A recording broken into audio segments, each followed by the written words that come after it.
Chris Viall is ready to come on in. Welcome, Great. Chris. Hey, how you doing? How's it going, Chris? So we're sort of just going to jump right into it so we can get as much information out of you as possible. Sounds all good. But, yes, Tim is going to start with the first question, and we'll go back and forth. Okay, Perfect. so in 2013, you were drafted by the Giants in the 39th round, and you decided not to sign. What was the decision to push off the MLB like for you?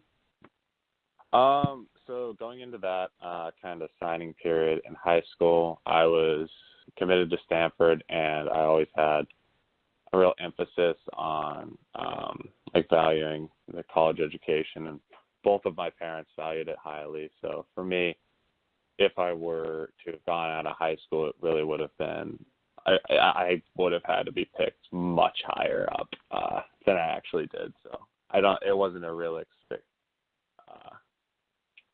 thought for me to sign in the 39th round out of high school. But it was nice to be picked, obviously. It was awesome to be picked. Yeah, no. Congratulations on getting picked 2 times. Not everyone in the world can say they got picked in the Major League drafts twice. Yeah. So obviously they picked you for a great reason. You were a great pitcher out of high school, and you had an amazing time at Stanford. Thank you. While at Stanford, you hopped around from starter to reliever pretty often.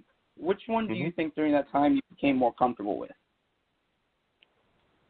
I'm more comfortable as a starter, but I think that being able to go into both roles in college is a big advantage for me because, going into years forward as a baseball player, I want to stay as a starter. I think my stuff plays best as a starter, but I just want to go out there and play some baseball and be competitive. So if they need me out of the pen, I already have a lot of experience that I can fall back on, and I can fall into that role fairly easily if needed. Of course. So I have another question for you. What do you think was the biggest difference in your game between 2013 and 2016? I think the biggest difference in my game was probably knowing more about pitch selection, because in 2013 I was just coming out of high school, and we throw decently hard in high school. Like I probably threw 80% fastballs in high school because the level of competition just wouldn't really catch up to the velocity. But in college you have to learn how to mix speeds, how to put your pitches where you want them to be, and then how to correctly know when to throw a slider, when to throw a changeup, etc. And we'll talk a little bit more about your pitches in a little bit, because I was curious about that as well. But what would you say is probably your favorite memory at Stanford as a Cardinal overall in your time there?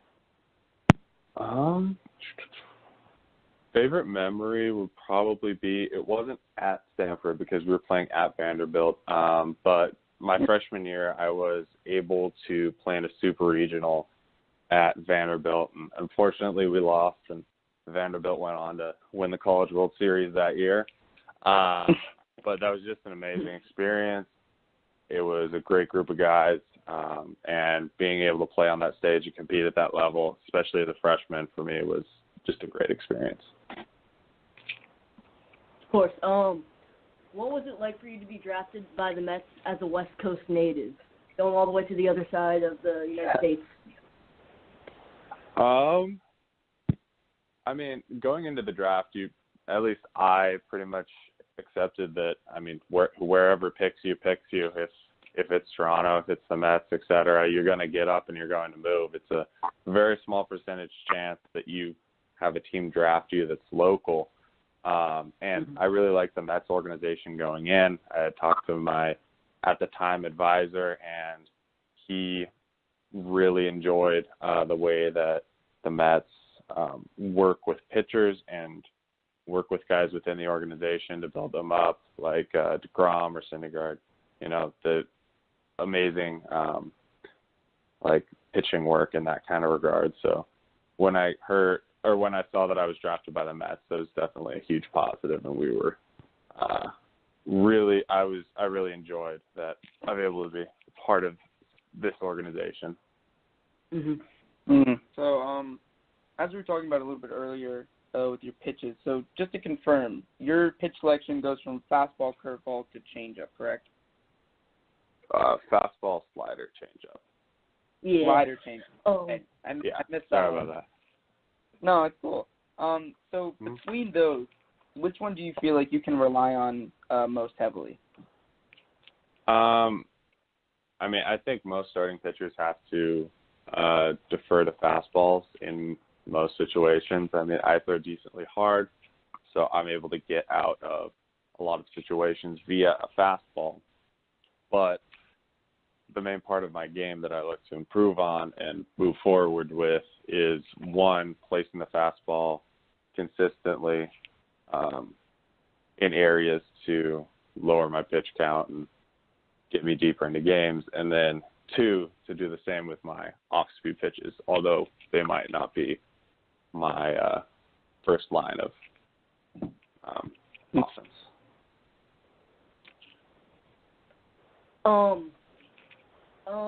Is there someone you have faced so far in your professional career that has stood out or has been really hard to get or has made your debut in the MLB or something like that?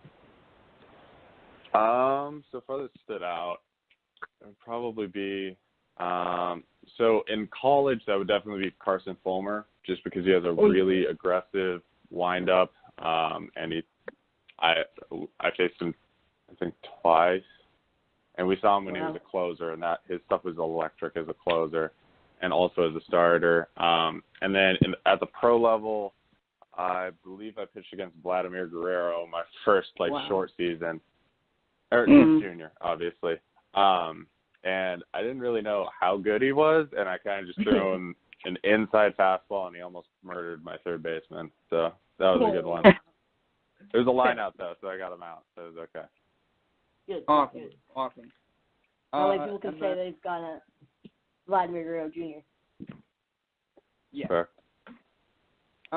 So, obviously, I mean, I feel like some of the guys we ask this usually defer to, the baseball is more of a team sport.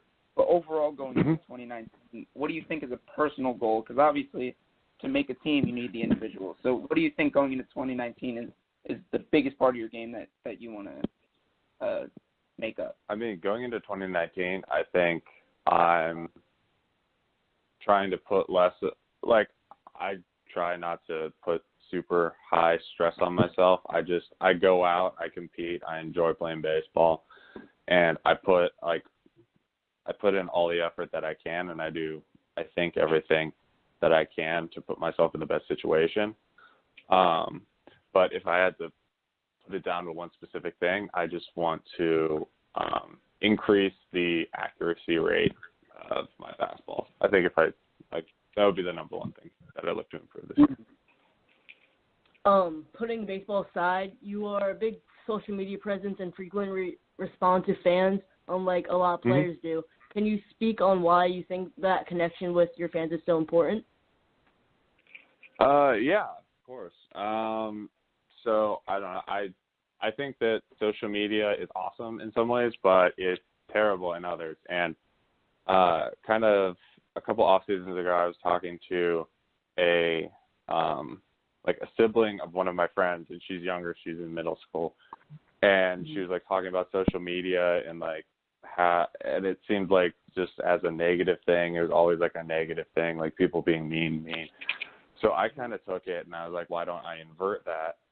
And then if somebody responds to me and they're like, hey, can you look at my swing? Yeah, of course I can look at your swing. It'll take 5 seconds out of my day, and if that makes some kid's day a lot better, then who am I to not take those 5 seconds?